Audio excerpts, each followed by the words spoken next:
34 бөлүм.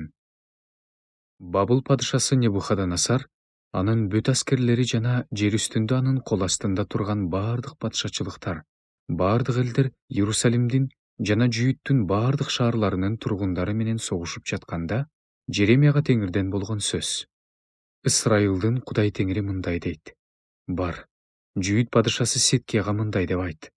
Теңир мындай дейт: мына, мен бул шаарды Бабыл падышасынын колуна салып берип жатам. Ал аны өрттөп жиберет. Сен анын колунан кутулбайсың. Сөзсүз колго түшөсүң. Анын колуна салынып берилесиң. Сен Бабыл падышасын өз көзүң менен көрөсүң. Аны менен оозмо-ооз сүйлөшөсүң. Анан Бабылга кетесиң. Ошондой болсо да, Жүйүт падышасы Сидкия, Теңирдин сөзүн ук. Сен тууралуу Теңир мындай дейт: сен кылычтан өлбөйсүң. Сен тынчтыкта өлөсүң. Сага чейин падышачылык кылган мурунку падышалар сенин ата-бабаларың үчүн жыпар жыттуу зат түтөтүшкөндөй эле, сен үчүн да жыпар жыттуу зат түтөтүп, сени «О, кайран падышам» деп жоктоп ыйлашат. Анткени бул сөздү мен айтып жатам дейт Теңир. Жеремия пайгамбар бул сөздөрдүн баарын Жүйүт падышасы Сидкияга Иерусалимде айтып берди. Бул арада Бабыл падышасынын аскерлери Иерусалимдин жана Жүйүттүн калган бардык шаарларынын тургундары менен Лакиш жана Азейканын тургундары менен согушуп жатты. Анткени Жүйүт шаарларынын ичинен чептүү шаарлар катары ушул шаарлар гана калган эле. Сидкия падыша Иерусалимде жашаган бүт эл менен келишим түзгөндөн кийин Жеремияга Теңирден сөз болду. Ал келишим мындай эле: эркиндик жарыялансын. Ар бир адам өзүнүн еврей кулун, өзүнүн еврей күңүн эркиндикке чыгарсын. Алардын эч кимиси өз бир тууганын, Жүйүттү кулдукта кармабасын. Ошондо келишимге кирген бардык төрөлөр менен бардык эл ар бир кулду жана ар бир күңдү эркиндикке чыгарганга, мындан ары аларды кулдукта кармабаганга макул болушту. Ошентип, алар макул болушуп, аларды кое беришти. Бирок ошондон кийин алар оюн өзгөртүшүп, эркиндикке чыгарган кулдары менен күңдөрүн кайра алышып, аларды кайрадан кул жана күң болууга мажбур кылышты. Ошондо Жеремияга Теңирден сөз болду. Ысрайылдын Кудай Теңири мындай дейт: мен силердин ата-бабаларыңарды Мисир жеринен, кулчулуктун үйүнөн алып чыкканда, алар менен мындай деп келишим түзгөм.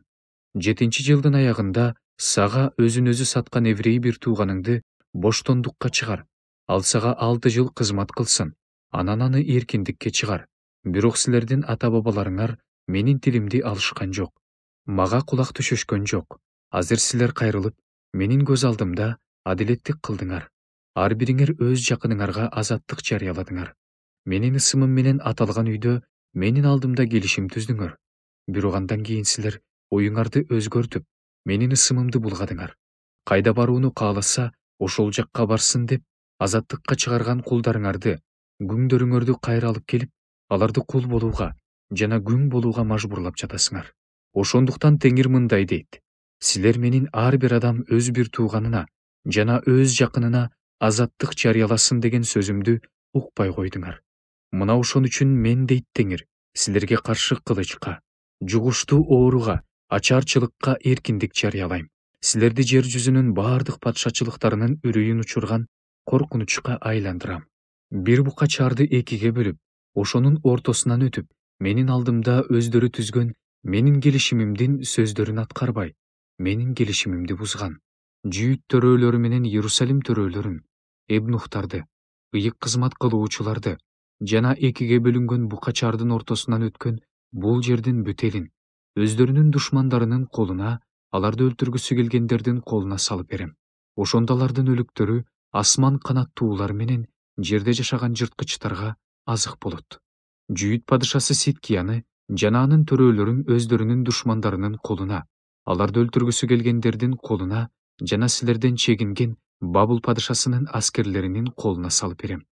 Мына, мен буйрук берем, дейт Теңир. Аларды бул шаарга кайра алып келем.